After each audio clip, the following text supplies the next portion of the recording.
Olá, querido, graça e paz. Antes de mais nada, eu queria pedir desculpa por você que ficou esperando a nossa live pelo Facebook, mas infelizmente não foi possível. Nós tivemos muitos problemas com a internet, eu acho que ela está vivendo esse momento de caos também por conta do coronavírus, mas estamos aqui, não poderia deixar de trazer a palavra do Senhor por você, tá? Mas antes eu queria deixar um recadinho muito importante para você. Curta o nosso canal, tá? E compartilhe essa mensagem para que outros tenham o privilégio de ouvir a palavra do Senhor e a mensagem do Senhor, a mensagem do Evangelho genuíno, tá bom? Conto com você, porque a nossa intenção é que essa mensagem chegue ao maior número de pessoas possível. E outra coisa também, para que o nosso canal também seja bem divulgado e incentive a outros a curtir. A gente precisa de 1.000 inscritos para poder realizar lives através do YouTube também, tá bom? Então, conto com a sua colaboração. Que Deus assim nos abençoe e vamos ouvir a palavra do Senhor, que se encontra hoje no texto de Filipenses, capítulo 3, verso 14. A carta do apóstolo Paulo aos Filipenses, capítulo 3, verso 14.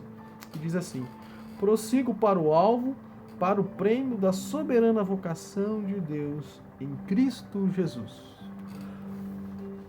Você sabe que por que muitas pessoas acabam caindo no apavoramento, no desespero, na depressão? Você sabe por quê?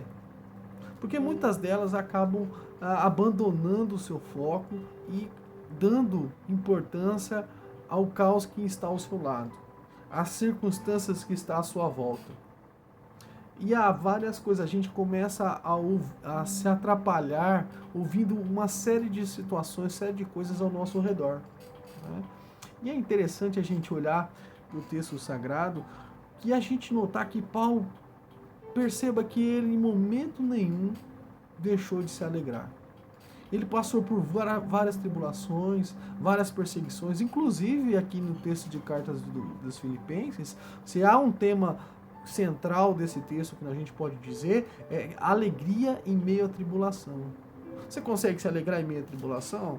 E pelo que tudo indica, Paulo conseguiu muito bem isso, porque ele entendeu que a nossa grande responsabilidade, que a grande importância da vida não são as coisas secundárias. Quais coisas secundárias são? As coisas dessa terra. As coisas que estão à nossa volta.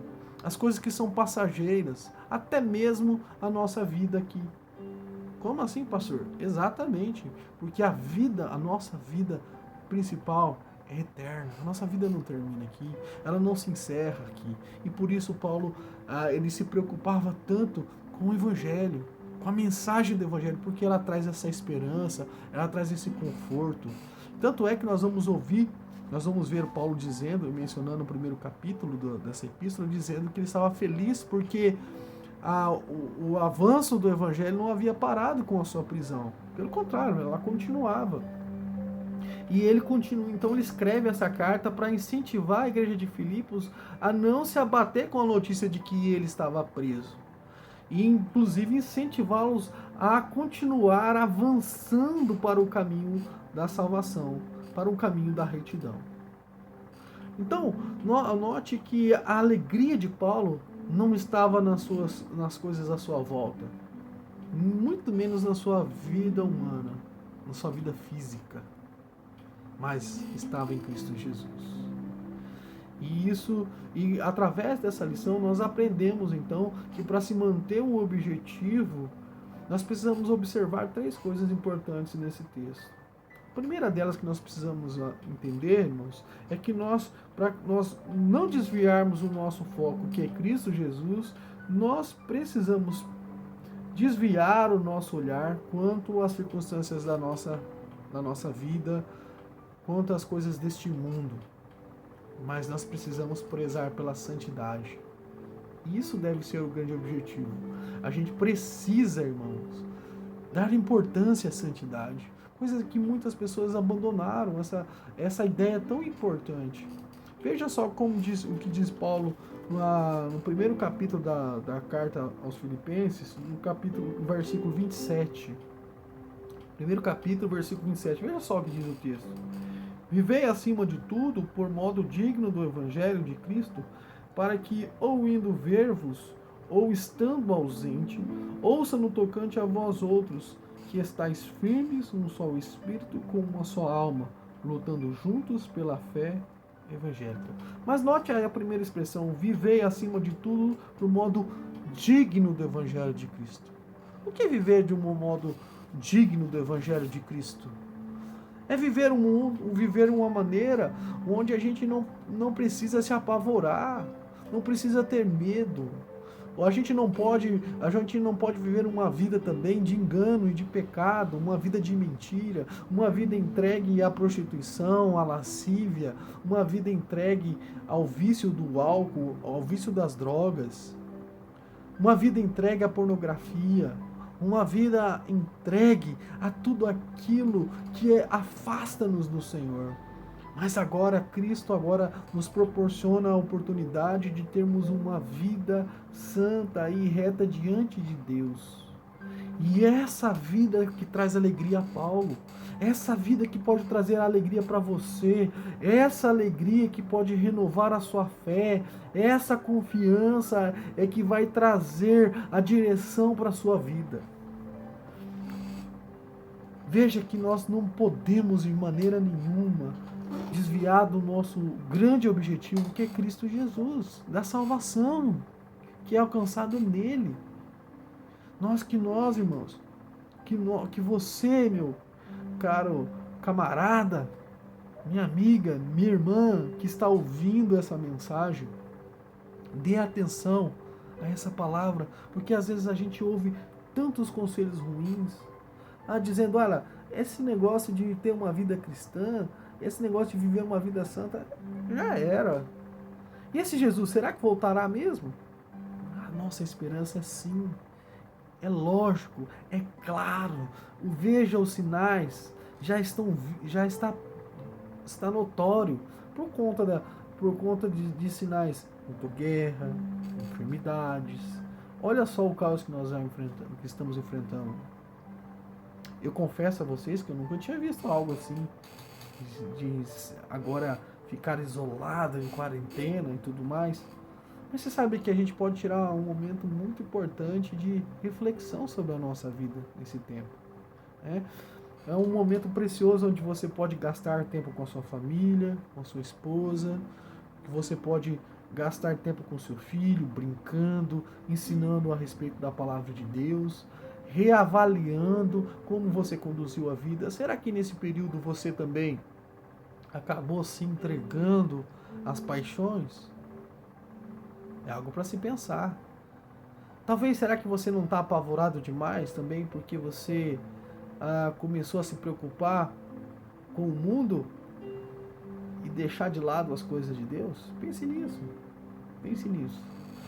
Mas além da gente ter que colocar como prioridade, buscar a santidade e ignorar os prazeres deste mundo, nós precisamos também colocar como prioridade na nossa vida viver em comunidade, viver como igreja, prezar pela adoração comunitária.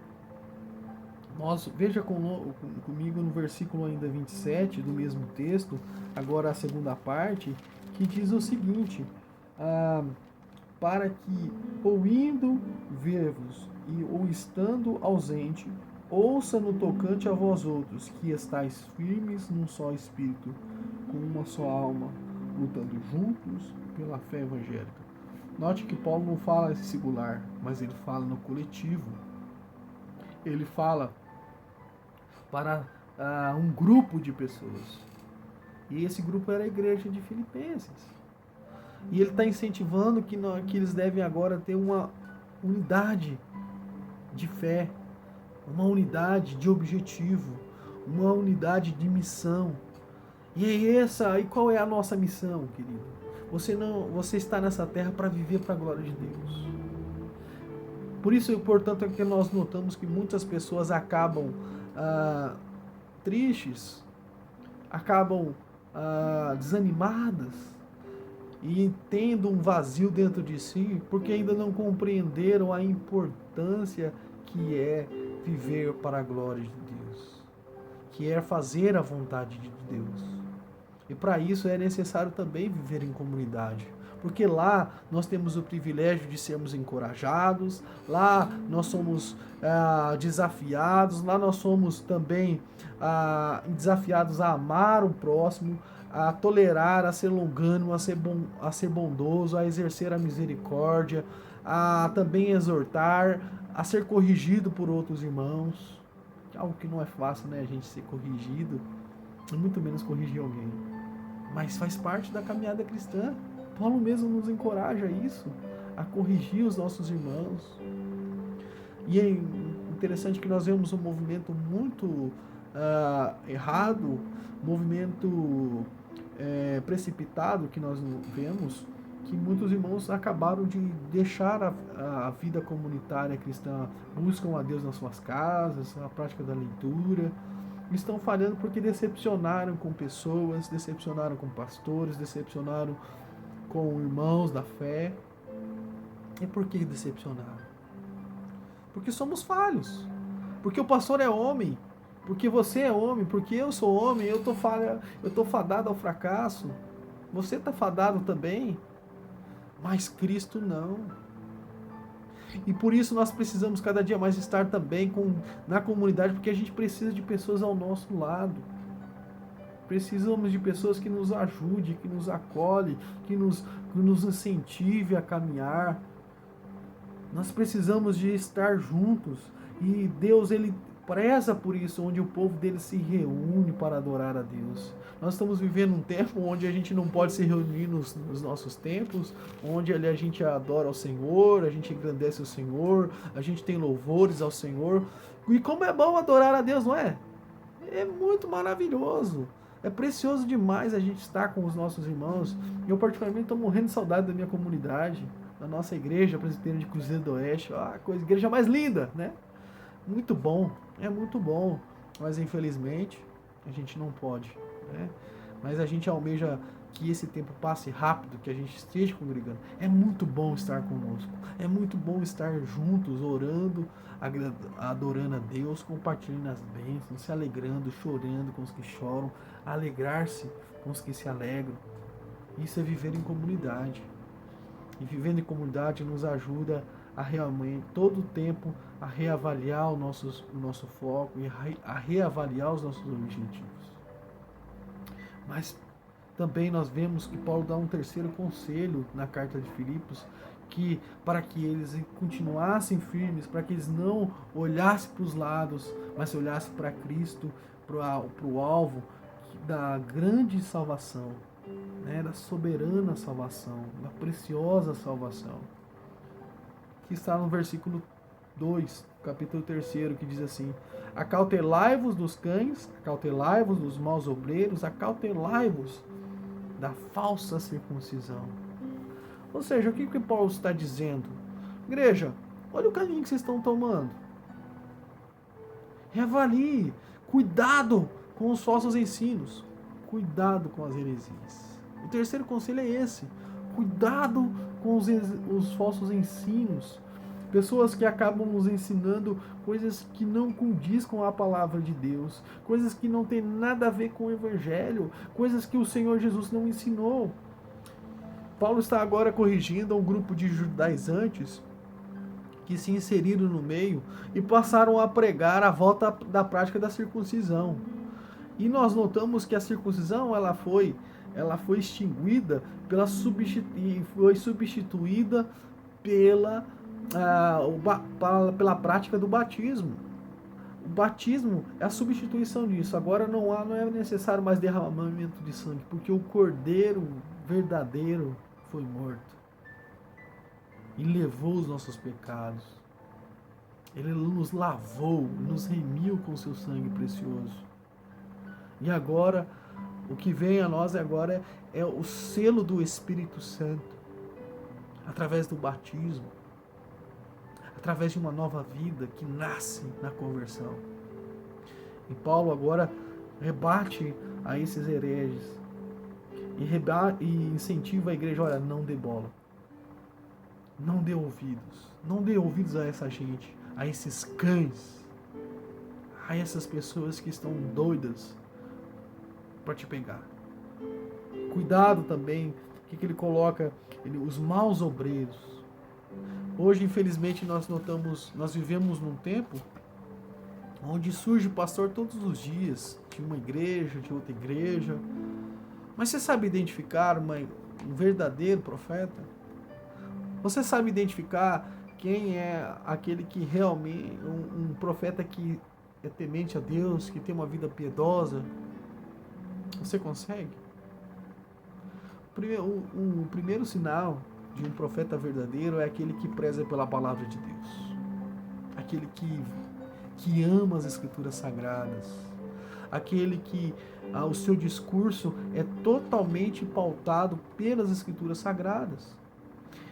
Aquele que tem o seu sermão, que tem como base primária a exposição bíblica. Se você vir alguém que ensine algo que está fora da palavra, foge desses, irmãos. Foge desses.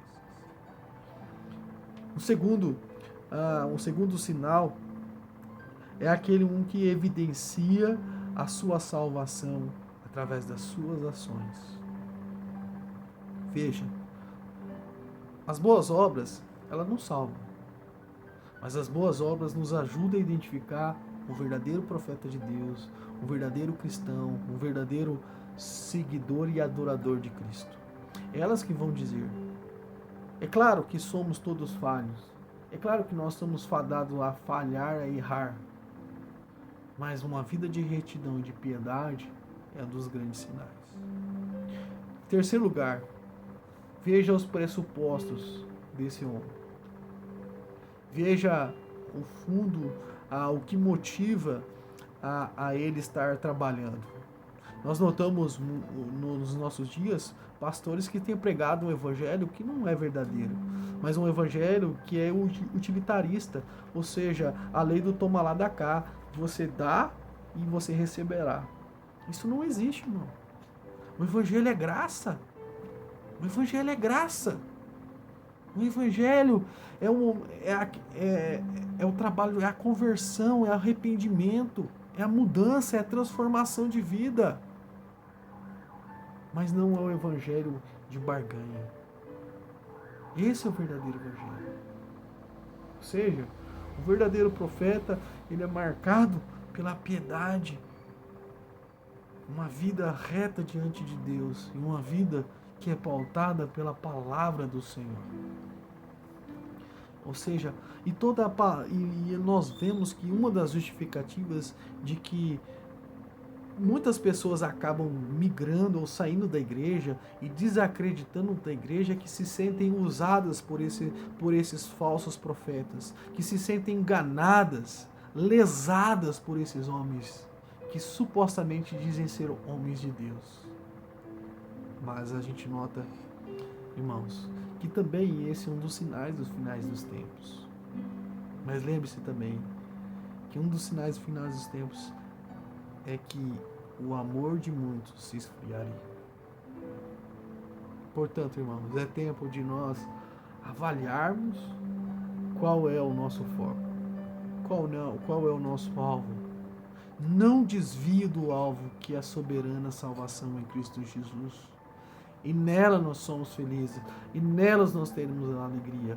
Olhe como Paulo se alegrou.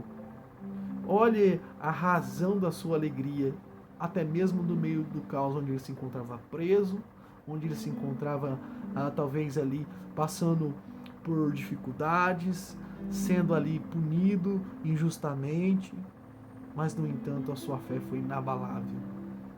Inabalável, porque Deus estava com ele. Que Jesus nos abençoe, que Ele nos ajude a manter o nosso foco na soberana vocação, que é a salvação em Cristo Jesus. Que esse possa ser o seu objetivo. A única maneira de nós passarmos por essa crise felizes, alegres, sem a depressão, sem o desânimo, sem o marasmo, sem a tristeza, essa certeza em Cristo Jesus. Você já tem? Você já tem essa confiança? Você possa abrir o seu coração a Cristo Jesus. Para você ter essa confiança, basta você abrir o seu coração e dizer: Senhor Jesus, entra no meu coração e muda a minha vida. Que Jesus te abençoe. Vamos orar? Pai, nós te agradecemos, ó Deus, pela sua palavra, que ela é viva e eficaz. E pedimos ao Senhor que o Senhor trabalhe nas nossas vidas, que o Senhor trabalhe no nosso coração, ó Deus, de maneira que possamos, ó Pai, sempre manter focados no Teu Evangelho, focados, ó Deus, na salvação em Cristo Jesus, que ela possa ser o nosso norte, que ela possa ser a nossa alegria. Nos ajude, ó Deus, a viver em santidade. Nos ajude, ó Deus, a desviar o nosso olhar do caos e olhar somente para Ti. Deus, que o Senhor esteja com aqueles que agora choram, que o Senhor esteja consolando os seus corações. Que o Senhor esteja enxugando a lágrima daquele que chora, ó Deus, que talvez pela incerteza do que há pela frente, fez o desemprego, a falência da sua empresa, ó Deus. Ó Pai, esteja cuidando deles, ó Pai. Mas que o Senhor esteja mostrando para ele uma saída, Deus. Que o Senhor abençoe o comércio desse país, a indústria desse país, ó Pai, para que não venha parar, para que possamos vencer esse momento tão difícil que nós estamos enfrentando, ó Pai. Nos ajude, Senhor, a superar as crises, ó Pai. Colocando sempre os nossos olhos em Ti e jamais ficando tristes e desanimados, sabendo que tudo isso um dia passará, mas que há uma garantia eterna, a vida em Cristo Jesus e um gozo pleno que só o Senhor pode nos dar. Em nome de Jesus é que oramos e agradecemos. Amém. Meu querido, Deus te abençoe, tá? Grandemente. Fique firme em Cristo Jesus. Não se esqueça de se inscrever no nosso canal, tá? Se inscreve no nosso canal aí e compartilha essa mensagem para que outros possam ser edificados, que assim eu espero que você também seja edificado. Olhe para Cristo e mais nada.